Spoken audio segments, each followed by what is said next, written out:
Bienvenue dans cette correction de l'examen professionnel de spécialiste en finance et comptabilité 2018, partie fiscalité directe. Avant d'entrer directement dans le thème de cet examen, dans ces différents exercices, je voudrais rappeler, c'est quand même une notion de base pour vous, que la fiscalité directe, c'est 50% des points de l'examen fiscal de fiscalité, c'est-à-dire que l'autre partie, c'est aussi la TVA, mais c'est un élément important. Je dirais de manière un peu plus large qu'un comptable qui a son brevet mais qui ne maîtrise pas la fiscalité, il lui manquera quelque chose parce que c'est difficile de boucler des comptes sans considérer justement cet aspect fiscal. Et au final, vous savez que la fiscalité, je reviens sur des aspects pratiques, c'est 20% de la note totale.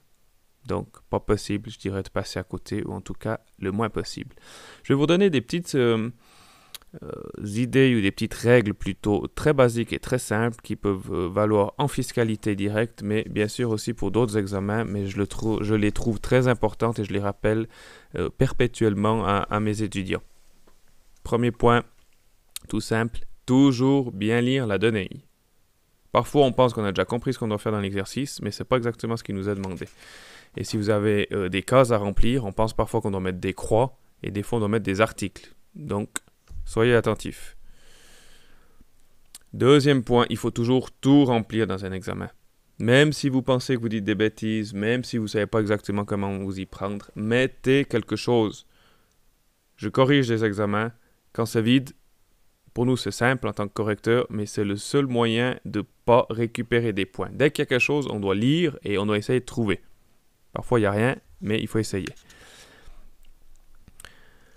Troisième point, travaillez de manière intelligente quand vous avez l'examen devant les yeux. L'examen de fiscalité directe avec l'impôt anticipé, c'est 1h30. Sur cette heure et demie, vous devez passer du temps, premièrement, dans ce que vous savez faire.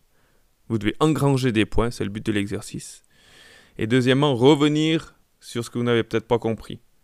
Ne perdez pas de temps, ne passez pas une demi-heure sur un exercice qui vous bloque. Faites déjà tout ce que vous savez et revenez par la suite.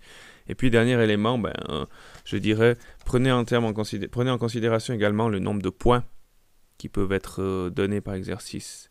Passez pas une demi-heure pour 5 points sur un examen, alors que l'exercice suivant peut en avoir 15. Une fois que vous avez considéré ces points, vous êtes prêt de manière pratique pour entamer cet examen. C'est ce qu'on va faire maintenant sur cet examen 2018. Cet examen 2018, de manière globale, alors il comprend 8 exercices. Je parle toujours de fiscalité directe, donc pas d'impôt anticipé. Logiquement, c'est toutes des choses que vous avez dû voir dans vos cours de formation. On a un petit peu de tout. On a de la procédure, de l'impôt sur le revenu, des réseaux individuels, des personnes morales, l'impôt sur des gains immobiliers. Et puis en termes d'exercice, on a des calculs, on a des croix, on a des affirmations vraies-faux. Et évidemment, on a toujours des articles de loi à citer. Donc, il est assez complet, mais il correspond assez finalement à ce que vous avez vu dans les cours. Donc, vous êtes censé être prêt. Et c'est ce qu'on va voir maintenant quand je vous propose de débuter avec l'exercice 1, donc de la partie A des impôts directs. Un exercice à 3 points. De quoi on nous parle ici? On nous parle de procédure. Donc, on n'est pas dans des calculs, ni directement dans des personnes physiques ou des personnes morales. On est dans la partie procédure, la partie la plus importante de la loi fiscale.